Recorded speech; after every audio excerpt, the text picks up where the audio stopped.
दोस्तों आईपीएल 2024 के सबसे रोमांचक और 15वें मुकाबले के लिए राहुल की लखनऊ सुपर जायंट्स के सामने कड़ी के आईपीएल इतिहास की सबसे बड़ी टीमों में से एक विराट की रॉयल चैलेंजर बेंगलुरु का गढ़ चिन्नास्वामी का स्टेडियम इस रोमांचक मुकाबले का गवाह बनने के लिए बेकरार था। इस महामुकाबले में जब सिक्का उछाला गया तो एक बार फिर टॉस के बॉस बने बेंगलुरु के कप्तान फाफ डु प्लेसिस और उन्होंने टॉस जीतकर मेहमान लखनऊ की मेहमान नवाजी करने के लिए उन्हें पहले बल्लेबाजी करने का निमंत्रण दिया।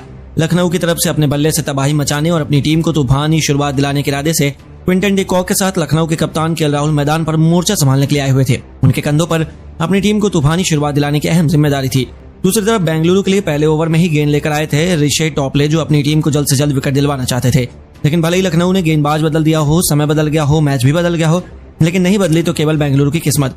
एक बार फिर अंजाम वही हुआ। क्विंटन डी कॉक ने इस विदेशी गेंदबाज का स्वागत ही मैदान को चीरते हुए एक जबरदस्त चौके से किया।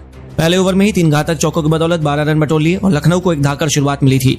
उन्होंने तो अपनी खतरनाक बल्लेबाजी से बेंगलुरु के गेंदबाजों के छक्के छुड़ाने का मन बनाया था। डी कॉक की आंधी में सिराज की भी एक न चली।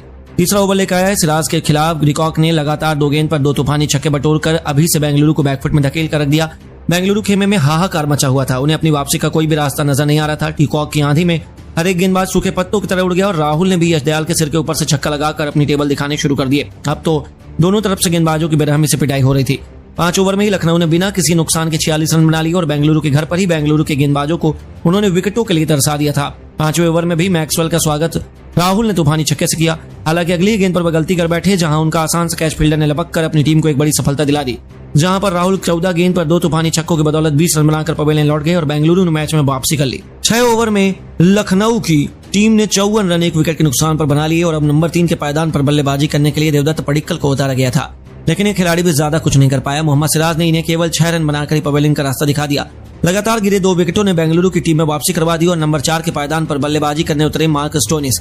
दूसरी तरफ डी कॉक तो रुकने का नाम नहीं ले रहे थे। इस खिलाड़ी ने देखते ही देखते मयंक डागर के 12वें ओवर में पहले एक चौका फिर एक तूफानी छक्का लगाकर केवल 36 गेंद में अपना तूफानी अर्धशतक पूरा कर लिया और 12 ओवर में अपनी टीम को 102 रनों तक पहुंचा दिया। 13वां ओवर लेकर आए ग्रीन की धज्जियां उड़ाते हुए दोनों खिलाड़ियों ने एक के बाद एक 2 छक्के एक बेहतरीन चौका लगाया।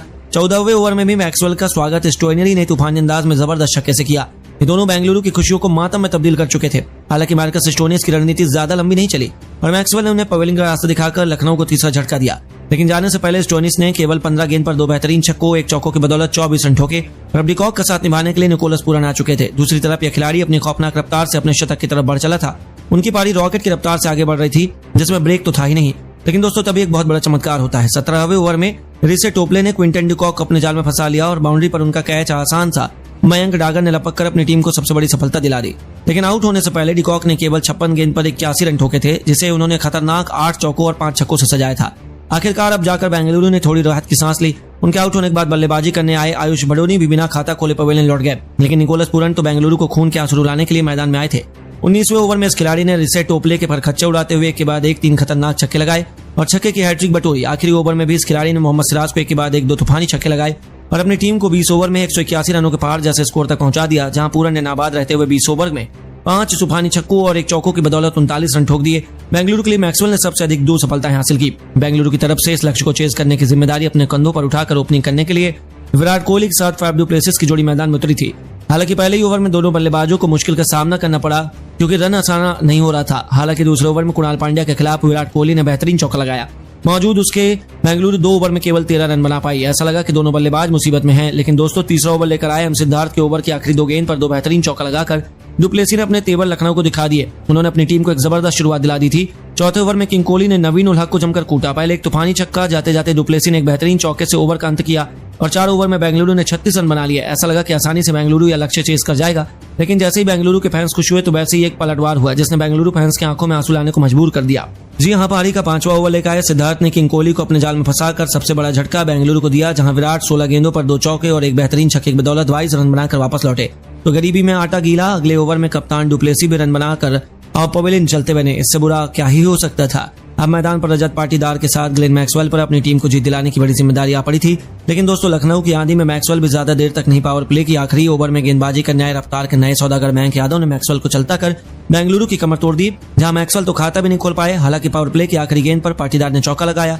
6 ओवर में अपनी टीम को 48 रनों तक 3 विकेट के नुकसान पर पहुंचा दिया और ग्रीन ने भी दूसरी तरफ आक्रामक रुख अपनाना चाहा। 8वें ओवर में उन्होंने मयंक यादव का स्वागत चौके से किया। उन्हें लगा कि वह मार सकते हैं इस गेंदबाज को, लेकिन मयंक ने भी ईंट का जवाब पत्थर से देते हुए अगली गेंद पर कैमरन ग्रीन को क्लीन बोल्ड कर बेंगलुरु की हार की कहानी लिख दी। हम मैदान पर रजत पाटीदार के साथ अनुज रावत भी अपनी टीम की वापसी करवाने की जिम्मेदारी थी, लेकिन लखनऊ की घातक गेंदबाजी क्रम के आगे ये बल्लेबाज ज्यादा कुछ नहीं कर पाए। हालांकि मुकाबला अंत तक चला और बेंगलुरु ने अच्छी लड़ाई लड़ी, लेकिन आखिरी ओवर में जो हुआ उसे बेंगलुरु फैंस क्या पूरा भारत देश कभी नहीं भूल पाएगा। लेकिन दोस्तों, अब आपको क्या लगता है, बेंगलुरु और लखनऊ में कौन सी टीम है आईपीएल 2024 की चैंपियन बनने की बड़ी दावेदार? अपनी राय में नीचे कमेंट बॉक्स में जरूर बताइए और ऐसी शानदार खबरों के लिए वीडियो को लाइक, चैनल को सब्सक्राइब करना ना भूलें। धन्यवाद।